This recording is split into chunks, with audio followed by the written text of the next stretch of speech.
welcome back to Medieval Mondays. For anyone that doesn't know me, my name is Blythe and I am the Education Officer at Dundonald Castle. And today I have something really exciting for you guys. It's probably going to be at least your favorite one so far.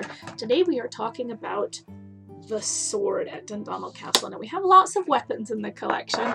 We have some knives, some axes, spears, but this is actually the only full-blown sword that we have, and it's really, really special. Buckle up, because we're going to talk really quickly through sort of a long time of sword history and what makes this so special.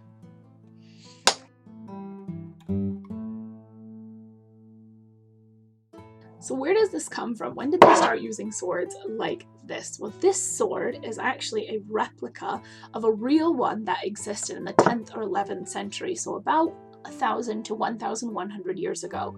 And that's actually a really important point in sword making history. Because before this, swords were generally made out of strips of soft metal in the middle so that it wouldn't shatter when it was hit, with harder metal to form the sharp edges of the blade.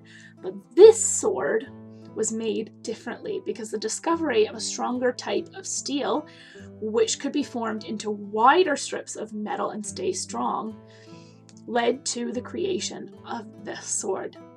This sword, and many after it, had their blades made of just one piece of that stronger steel, and these swords were supposed to be stronger, more flexible, and generally more efficient blades than any other ones on the market at that time.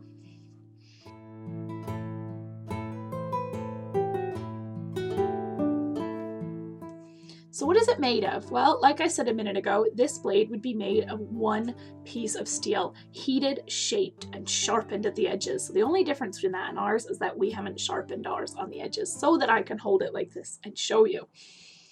The guard, so this bit here, which keeps your hand from sliding up the blade when you use it, and the pommel, so this bit here, are both separate pieces of metal which would have been attached to the blade and the handle after the blade was finished. The pommel, so this guy, the style of it is what's known today as a Brazil nut pommel and was a typical design for the pommels of Viking swords, so really typical of this period.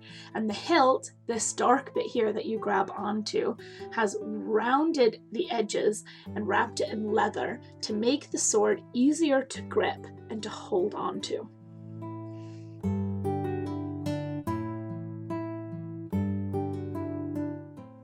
So the same questions we've asked about everything so far. What does it weigh? Well, for its strength, this sword is actually very light, and that's down to the materials, the quality of the metal that was used, and also this groove running down the middle here. Now that's called the fuller, and this was cut out to make the blade lighter and easier to wield. The sword only weighs about 1.5 kilos or 3.5 pounds, so less than half of the chainmail coif that we talked about a few weeks ago.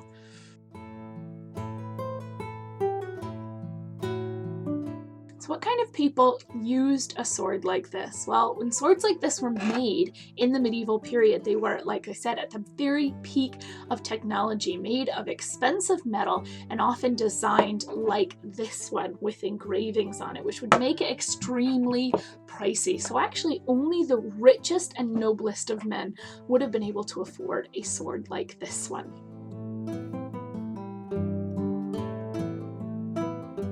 You may have noticed when I was showing this to you that it has engravings on it on both sides. Well, this side says Ulfberhth. Now, Ulfberhth was likely the name of a man who had or wielded this type of sword early on, but it quickly became a sort of brand or trademark for these swords, kind of like how Americans call plasters Band-Aids, because that's the first brand that made them.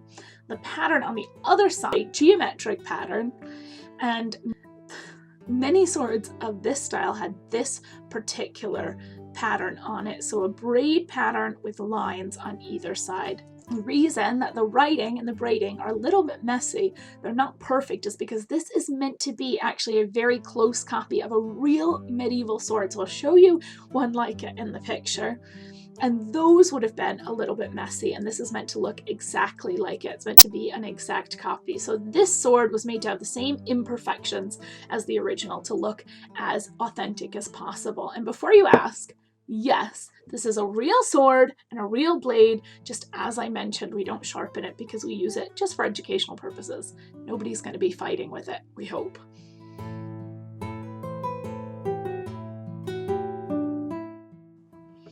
As I mentioned, the swords like this one specifically were made about 1,000 to 1,100 years ago. But because they were so ahead of their time in technology, swords continue to be made like this for hundreds of years afterwards, really throughout the entire medieval period.